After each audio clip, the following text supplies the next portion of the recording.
Hello, and welcome to another Cello 101 lesson. Today we're going to be working on Rudolph the Red-Nosed Reindeer. This piece is arranged by Johnny Marks, and it's rather fun, rather straightforward. We are going to be dealing with a couple of things that are a little bit off the beaten path. There is some shifted position work, well, we've covered it before. It's not particularly hard, but if you're not prepared for it or if you're not paying attention, it can be kind of hard if you don't know that it's coming.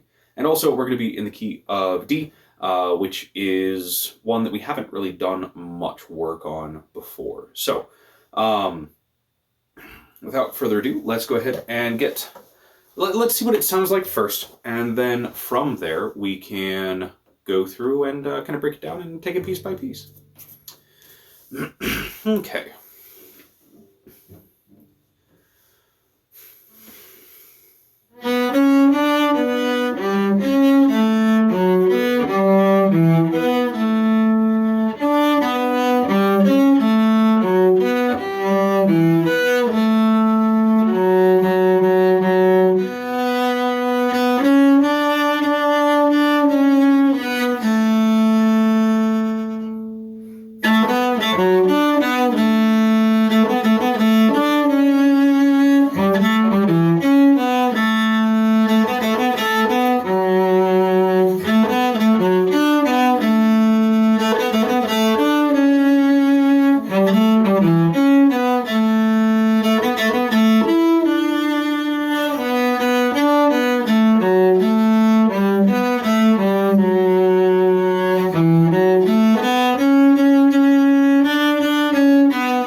So, with that, we can see a couple things. In the first section, at the freely, we have an introduction before we get to the main meat of the song. That one is labeled freely, which would also be kind of in line with like rubato or robbed time. So that kind of means play the notes. To quote a famous pirate, the notes are more suggestions. There are more guidelines than hard and fast rules. And so that I usually take and lean it more towards the vocal style, the vocal version, I guess, of this. So, taking a start and starting there, let's go ahead and take a look at it. We don't have anything particularly out of the ordinary here. It's all going to be on the A and the D string, first position, nothing really getting all that high, nothing really all that low. And let's just go ahead and play that. Let's play the first line, and we'll just work through the song line by line at that point. So, we do have a pickup. So, since we're in 4/4, the normal count off would be 1, 2, 3, 4, and then you start playing. However, we have a pickup. So, in this case, it would be 1, 2, 3, play on 4, so that we can get into 1, because the pickup is basically 4, and then 1, 2, 3, 4. So, counting off, let's just go ahead and play that first line there. So, it'll be 1, 2, 3.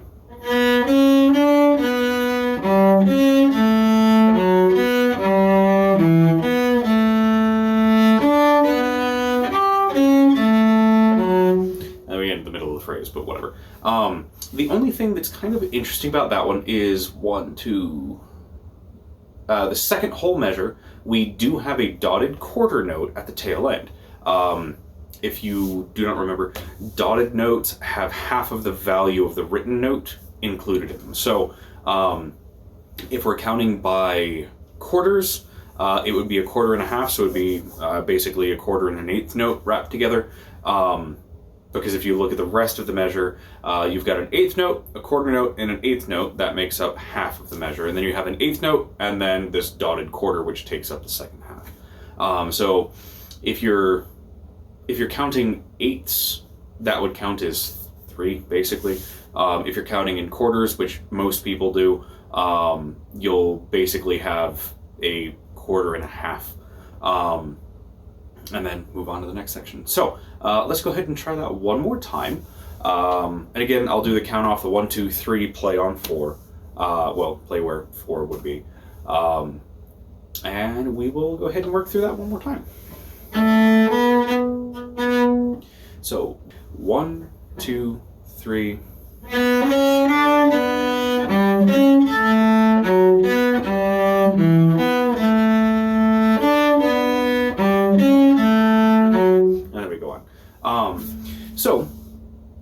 Moving on to the second line, we have a couple more dotted notes. In the first measure of the second line, we have another dotted quarter. We've covered that in the first one.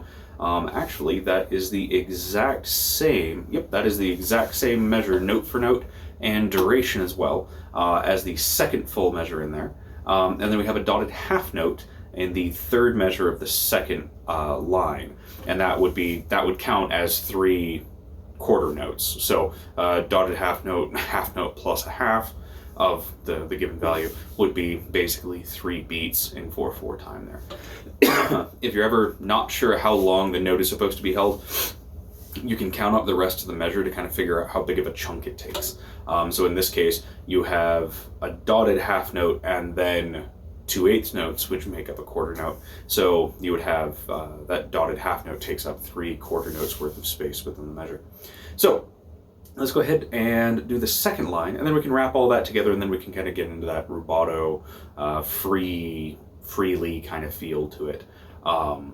Because this section distinctly reminds me of the spoken word intro to Rudolph the Red-Nosed Reindeer. And my timing on it is a little bit different just because I remember how the words go, and the words always drove the rhythm in that case, at least from what I remember being a kid. So let's go ahead and do the second line from beginning to end, and then stop at that whole note at the tail end, and we can go from there. So, so 1, 2, 3, 4.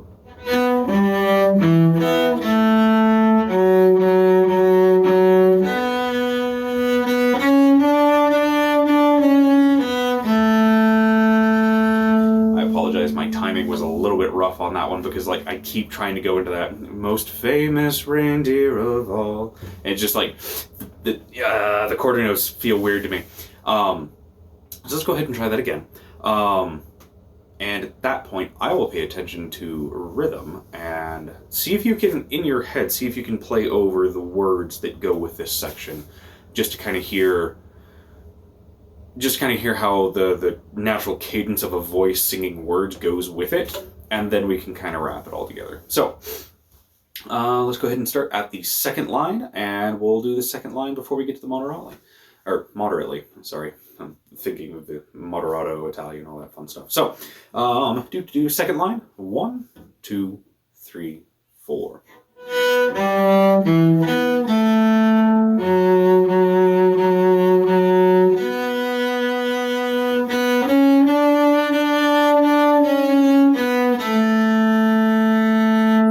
had to be really, really like concentrate on that. It's kind of funny. So, let's go ahead and just play the entire thing from the freely and then stopping right before the moderately, so that we can kind of get a feel for how the music is kind of supposed to run. So, we do have that pickup, so I'll be counting to 3 and then starting on the next beat, and then we'll play till we hit that whole note that we just stopped on the second line. So, 1, 2, 3.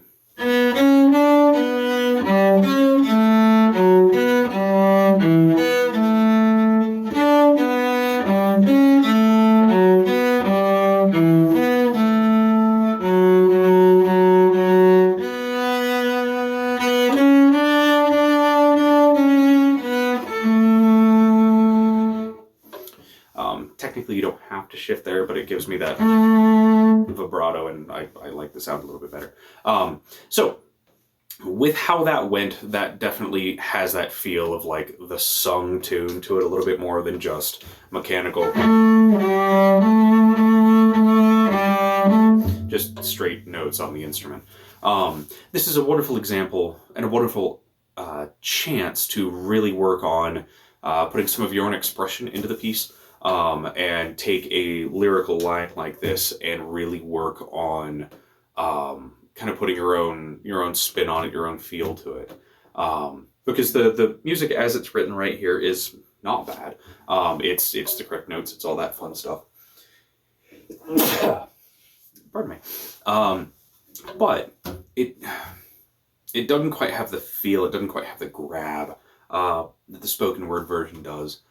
And so, yeah, with that free lead time marking there, I do tend to take a fair bit of liberty with it, just to make it what I'm looking for out of that introduction to the piece. So let's go ahead and play that one more time, and then we will stop and then start working on the next sections. So, yet again, pick up on 4, so I'll count 1, 2, 3, and then we'll start. And then let's play the introduction to Rudolph the Red-Nosed Reindeer. So, 1, 2, 3.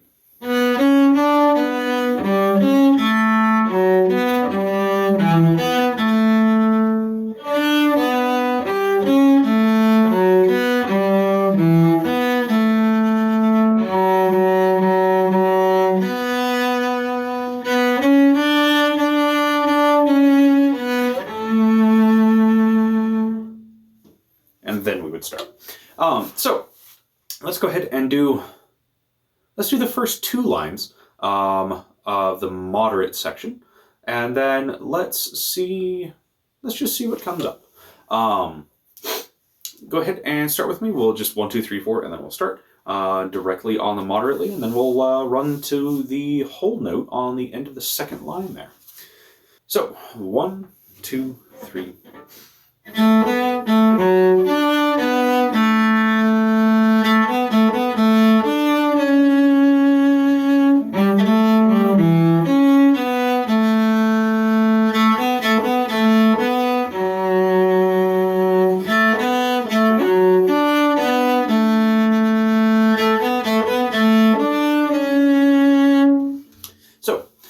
One thing to keep in mind here is definitely pay attention to your rhythm. I have a real bad tendency of losing track of that. The other thing is when you were playing the 8th notes in the 3rd measure, make sure you're not locking down and bowing from the shoulder. You're going to get real tired real fast that way. And try not to bow from the elbow. Just because, again, you're going to get real tired. You're going to want to bow from the wrist. Granted, there's a little bit of forearm and a little bit of upper arm movement.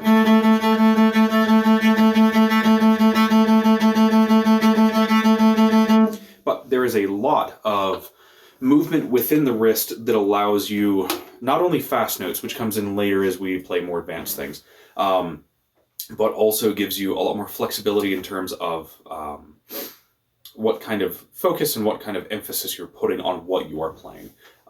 Because you can, if you're playing from the shoulder, it gets really hard very quickly to emphasize particular notes, to have dynamic range within a string of quickly played notes. When you're playing from the wrist, it's a lot easier. So something to keep in mind. So let's go ahead and play that chunk one more time.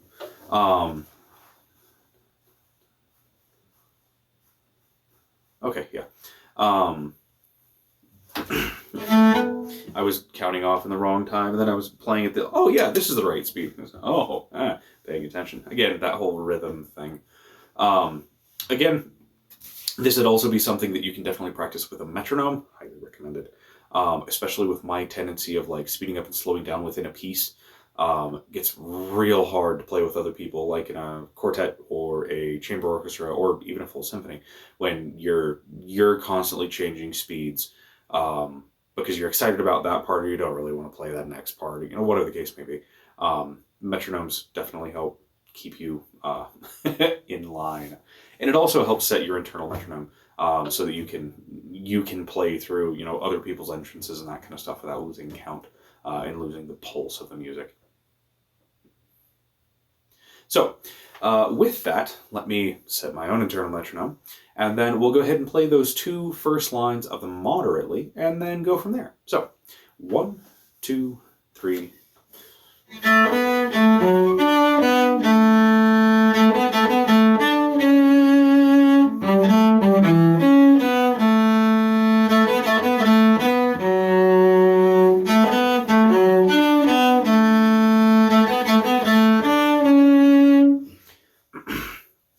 Again, that.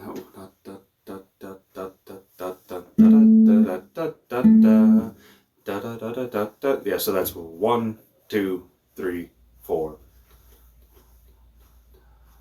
Yeah, okay. My apologies. Just double checking myself there for a second. Let's go ahead and start on the 3rd line to the 4th line in here.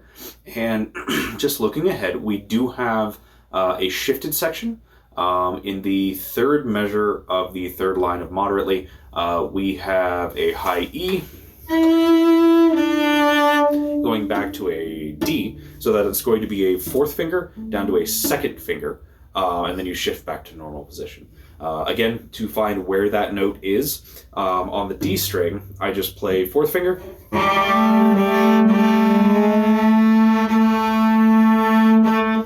so that you're playing open A, and then you're playing open A basically on the D, and then you swap over to the A string, that is the E. And then your hand should fairly naturally fall to where your 2nd finger is sitting at about D. You can also double check the D with the string below it, because the string below it is handily tuned to D. So we have A, or E, which you can check by going down a string against the open A. And then we have D, which you can check straight against the string below it. Just so that you know you're in the right position and that kind of thing. So let me go ahead and play through the 3rd and 4th lines of the moderately, and then we can kind of stop and go through and kind of break stuff down. So, 1, 2, 3.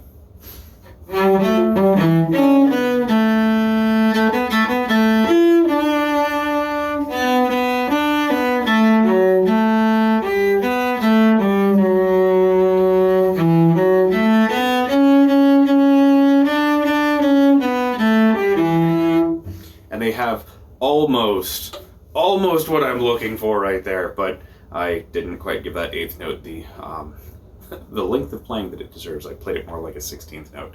I'm used to this a little bit more swingy, a little bit more rhythmic, and I do apologize for that. So, looking at the 3rd bar, or the 3rd line of moderately, we have that shifting up to an E.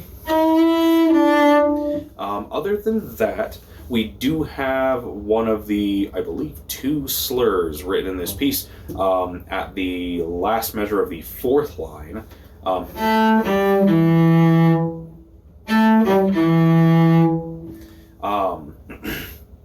And it's, they used to slur there because they couldn't use a dotted half note, because that would take up that G there that they need for the melodic component. So they just tied that 8th note into the half note, and then move forward from there. So keep in mind that shift.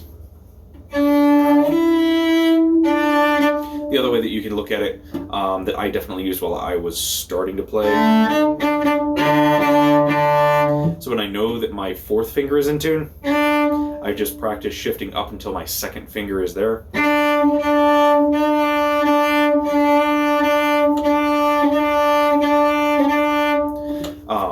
And then that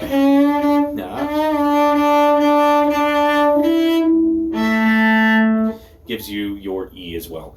So at that point, your 2nd finger goes up, and if you're starting from your regular 1, 2, 3, 4 position, your 4th finger is going to be D. If you shift your 2nd finger to where your 4th finger is, then when you put your 4th finger down now, that should be almost directly on top of an E. And again, to double check that, just go down a string in the same position, and you can check that against your open A string, because that's how that works. So, enough of my blathering. Let's go ahead and play the third and fourth line of Moderately, and then we can work on getting all this wrapped up and then put it all together so y'all have something to play. So, 1, 2, 3.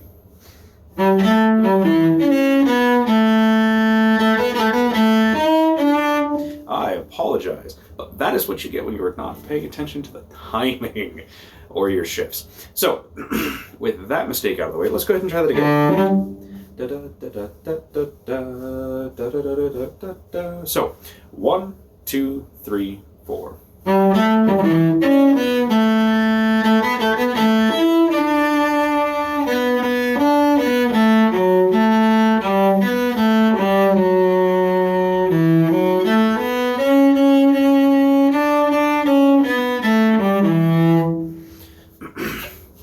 So, let's go ahead and do the last two lines, and we'll take a look at those and kind of get things hammered out. Off the top, the last line, 1, 2, 3, third into the fourth measure has that E to D shift again. So the fourth finger, second finger moving up. That we were just working on over in the third line. And other than that, yeah, we should be about home free. So let's go ahead and listen to it first, and then we can play together. So 1, 2.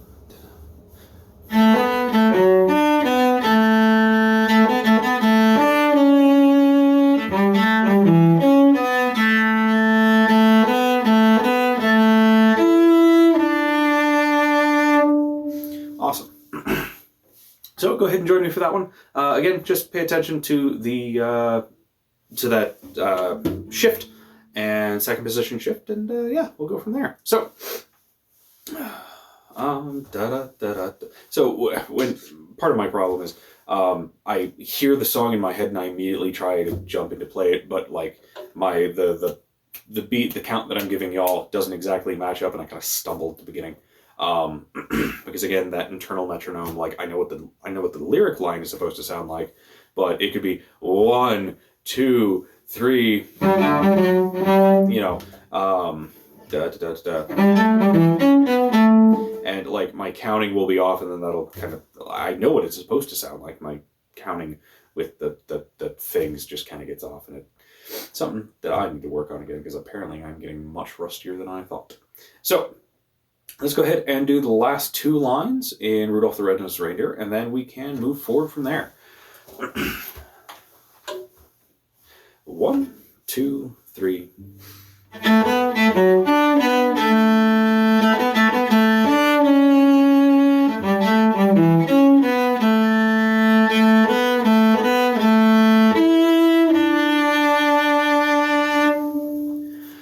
And I'm not technically holding that long enough, but it's all to personal taste anyway. So let's go ahead and roll all of this together. Remember that the beginning section gives you a lot more freedom with the note rhythms, with the metrical, I guess, metrical freedom.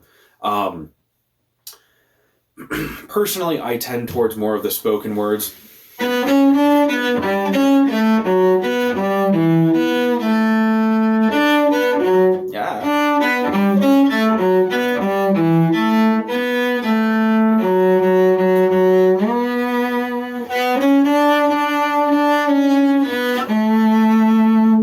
Is a lot closer to what I think, but also the the rhythm is way out of whack at that point. That's the version that I learned, and that's what sounds right in my head. So I've got the notes in front of me, and I can kind of play it how I want. It's not normally something one does with classical sheet music, but also it's the holidays, and well, you're playing by yourself, so nobody else has to match you, so kind of do with it what you will. Let's go ahead and start from the beginning, and let's just play through the entire thing.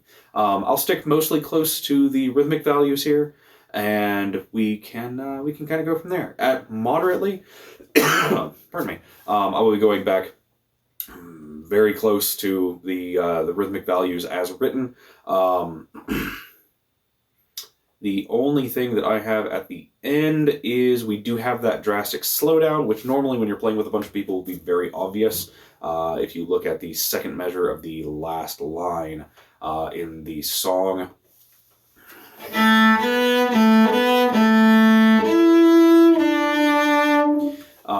Is the last like half speed drawn out kind of a ending to the song, and that's what I always hear in my head when that comes across. That's the only thing that I really have to pay attention for, because I want to keep going full bore, full speed kind of a thing, but hitting that half speed is like, oh hey, we're done. So yeah, let's go ahead and start at the beginning. And just kind of that first two lines is really in a space in which you can put your own spin, your own flavor, your own stamp on this particular piece. And you've got all the notes that you need to be able to do that. So let's go ahead and start there. We will play all the way through. And why don't you join me on this one? We'll probably do it a second time just to see if we can put a little bit of a different spin on it.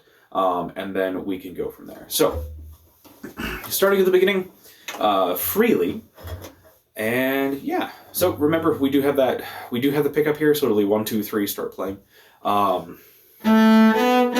So 1, 2, 3.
So go ahead and play with me one more time, and then see what you can do on putting your own spin on those first two lines.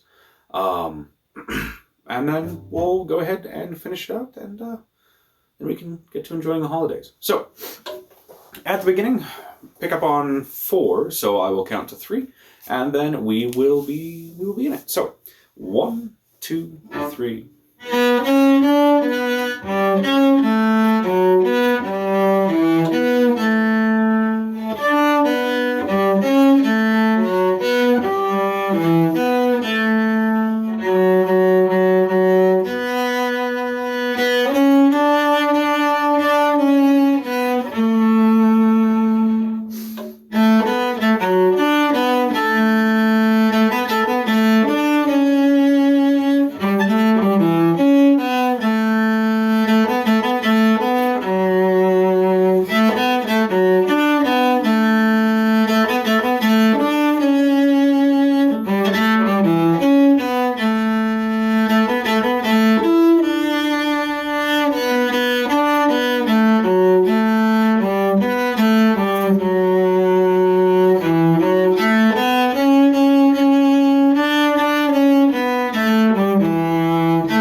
And with that, thank you very much for joining me this time around, and take care and have good holidays.